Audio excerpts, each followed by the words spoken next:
मीरपुर नाम के शहर में तेजस अपनी पत्नी नीरू के साथ रहता था। पति पत्नी दोनों ही नौकरी करते थे। एक दिन तेजस गांव अपनी माँ के पास फोन करता है। हेलो, प्रणाम माँ। जीते रहो माँ, तुम दादी बनने वाली हो हैं? अरे वाह, ठीक है बेटा, मैं कल ही आती हूँ। जब माँ जी शहर पहुंची तो बेटे बहू ने बहुत अच्छे से स्वागत किया। लीजिए माँ जी, चाय। अरे गर्मा गर्म पकोड़े ले आओ माँ के लिए। नीरू रसोई में गई और 2 मिनट में ही पकोड़े ले आई। जी ये लीजिए। बहू, जादू से बनाए हैं क्या? अभी तो रसोई में गई थी। यम्मी। माँ जी, शीला रसोई में पकोड़े तल रही है, मैं बस लेकर आई।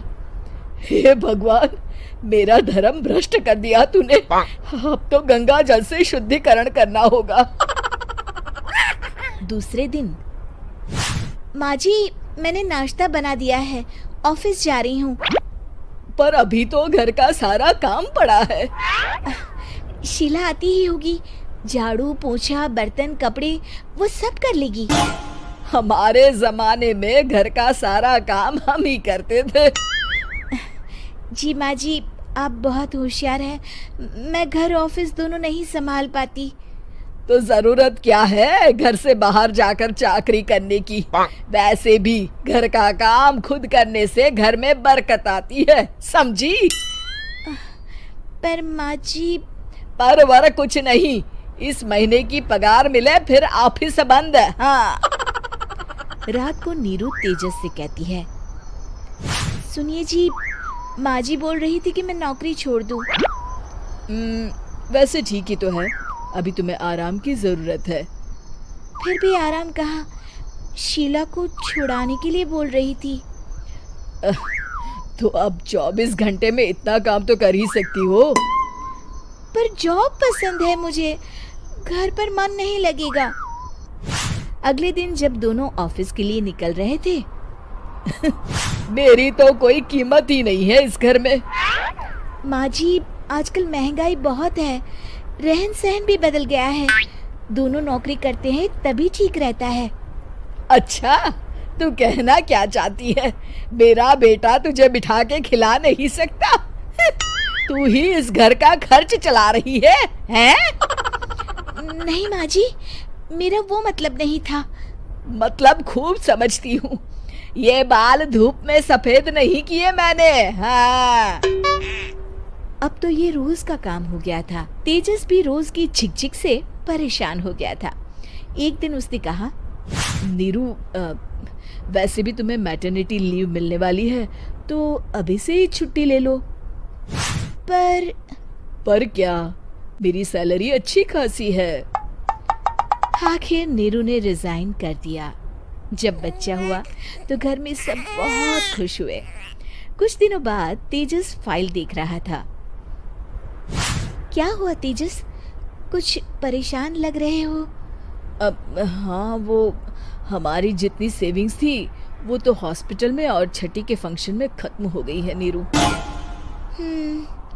और अभी वैसे मंदी चल रही है तो मैं बोल रही थी कल मुन्ना को हेपेटाइटिस का टीका लगवाना है। नीरू, क्या पोस्टपोन नहीं कर सकते? नहीं जी, बिल्कुल नहीं। अब तेजस को समझ में आ रहा था कि उससे गलती हुई है। पैसों की कमी का असर घर के माहौल पर भी पड़ रहा था। अगले दिन, बेटा मेरा चश्मा और ये दवाइयाँ ले आना, पर्चा देते हुए माँ जी ने कहा। जी। तेजस, मुन्ना के लिए दूध का डिब्बा और डायपर भी ले आना, और ये किराने के सामान की लिस्ट है, इसे भी लाना है। तेजस गुस्से में लिस्ट मरोड़कर फेंकता है और चिल्लाता है, पैसे क्या पेड़ पर उगते हैं? ये ले आना, वो ले आना। अरे पर ये जरूरत का सामान ही है। वो गुस्से में बिना कुछ कहे ऑफिस चला गया। अरे लंच तो ले जाइए। नीरू दौड़कर डिब्बा पकड़ाती है एक दिन खाना खाने के बाद, नीरू, अब तो मुन्ना कुछ बड़ा हो गया, तो अब तुम वापस ज्वाइन कर लो ना जॉब। पर इस रिसेशन में जॉब मिलना बहुत मुश्किल है। ट्राई तो करो। फिर मुन्ना, माँ जी है ना, और एक फुल टाइम मेड भी लगा लेंगे। पर माँ जी, उन्हें तो पसंद नहीं। तभी माँ जी वहाँ आ जाती है और प्यार से नीरू के सर पर हाथ फेरते हुए बोलती है, अब मेरी समझ में आ गया बहू, पहले के और अब के समय में अंतर है। तुम काम शुरू करो, मुन्ना की जिम्मेदारी मेरी। मेरी प्यारी माँ जी। ये कहकर नीरू उनके गले लग गई। शिक्षा, परिवर्तन संसार का नियम है, हमें भी समय के साथ चलना चाहिए।